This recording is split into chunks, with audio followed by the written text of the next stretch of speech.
Fala pessoal, aqui quem fala é o Felipe. Estou aqui para mostrar que eu comprei um filtro.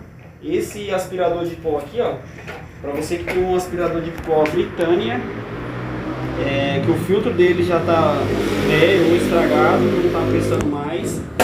Esse aspirador minha mãe que me deu e estava sem o filtro, porque o filtro já está estragado. Ó, filma aí.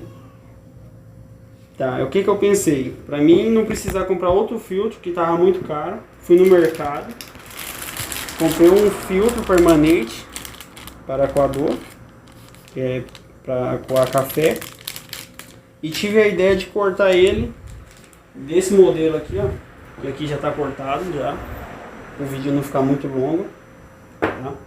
Aí aqui, ó, cortei, vou encaixar ele dentro. Mostra aí, Felipe. Quem está me ajudando na filmagem é o Felipe, meu sobrinho. Aqui, ó. Aí a joia. Ó, para esse modelo aqui, ó, de aspirador de pó Britânia. Ó.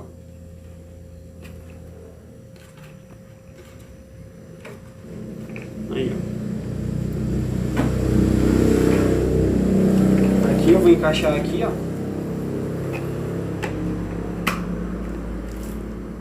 Agora nós vamos ligar ele para ver se ele ficou bom.